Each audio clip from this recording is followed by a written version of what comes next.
দিয়েছে উবাইদুল মুক্তাদির, সেই সময়ে কারো সামনে গিয়ে তারা তাদের মনের ব্যথা ব্যক্ত করবেন এই জায়গা ছিল না। শেষ রাত্রে আল্লাহর কাছেই তারা চোখের পানি ফেলে নালিশ করেছিলেন। কথা বলেন ঠিক কিনা? আলহামদুলিল্লাহ। দুনিয়ার মানুষ, দুনিয়ার আল্লাহু আকবার, নারায়ে তাকবীর, আল্লাহু আকবার। ইসলামের দুশমনেরা হুঁশিয়ার সাবধান, হুঁশিয়ার সাবধান। ইসলামের শত্রুরা খুনি মুক্তাদির ফাঁসি চাই, ফাঁসি ফাঁসি ফাঁসি চাই, ফাঁসি ফাঁসি ফাঁসি চাই, খুনি মুক্তাদির ফাঁসি চাই। নারায়ে তাকবীর, আল্লাহু আকবার। আমরা দেখেছি তখন আমাদের দেশের সর্বোচ্চ শ্রদ্ধেয় উলামায়ে কেরামের নামে দুর্নীতির মামলা দিয়েছে হযরত ওলি পরিসাব দামাত বারাকাতুহুমকে দেশের ১ নম্বর দুর্নীতিবাজ হিসেবে চিহ্নিত করার চেষ্টা করেছিল কালো মানিকরা। মনে করেছিল এর দ্বারা তার সুখের আয়োজন হবে, চিরস্থায়ী সুখী হতে পারবে। শেষ পর্যন্ত আল্লাহর আযাব থেকে এসে রেহাই পেল না, কলা পাতায় শুয়েও সুখ পায় নাই। কথা বলেন ঠিক কিনা? আওয়ামী মাদ্রাসার উলামায়ে কেরামের বিরুদ্ধে ষড়যন্ত্র করেছিল।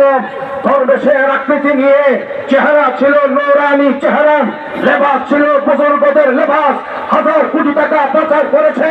তাদের এই অপকর্মকে আড়াল করবার জন্য এই দেশের কওমি উলামায়ে কেরামের উপরে জুলুম নির্যাতন করে জাতির নজরকে অন্যদিকে ফিরাবার চেষ্টা করেছে। আমার মুরব্বীকে দেখেছি, এই দেশের শীর্ষ মুরব্বীকে দেখেছি, তখনকার ফ্যাসিস্ট সরকারের হত্যাকর্তা যারা তাদেরকে বারবার করেছেন আর চাই করেন আমাদের উলামায়ে কেরামকে আদালতের মধ্যে হাত করা লাগায়া সন্ত্রাসী চেহারার মধ্যে দেখায়া আপনারা প্রস্তুতি করবেন না। সামনে বলছে একরকম, পিছনে করছে আরেক রকম। কিন্তু তিলকাল আইয়ামু নুকাবিলুহা বাইনান নাস, আল্লাহ বলেন সময় আমি একরকম রাখি না। কথা বলেন ঠিক কিনা? যা হয়েছে আমরা আল্লাহ তাআলার কাছে শুকর গুজার হয়ে বলছি, আমাদের উলামায়ে কেরামকে যেইভাবে বেহায়ার মতো ইজ্জতের উপরে আঘাত করে তাদের অস্তিত্বে আঘাত করার চেষ্টা করেছিল, তাদের ইশারায় যাদের হুকুমে হয়েছিল, তাদেরকে আমরা এখন দেখি গরুর রশির মধ্যে বাইন্ধা সন্ত্রাসীদের মতো করে সিরিয়াল মেনটেন করে আদালতে উঠানো হয়। আমরা মাত্র খুশি হচ্ছি, পরিপূর্ণ খুশি হতে পারি না এই ব্রাহ্মণবাড়িয়াবাসী।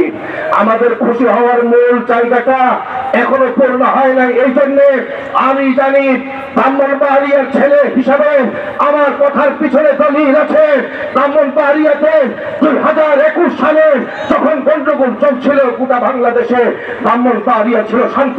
জামিয়া ইউনিভার্সিটিতে হামলা যখন শুরু হয়েছে, উবাইদুল মুক্তাদিরের হুকুমেই প্রথম হামলা হয়েছে। একের পর এক লাশটা পড়েছে, চোখটার উপরে লাশ রক্তাক্ত হয়ে মাটিতে নীরব নিথর হয়ে পড়েছে। এই খুনের জন্য একমাত্র দায়ী খুনি উবাইদুল মুক্তাদির।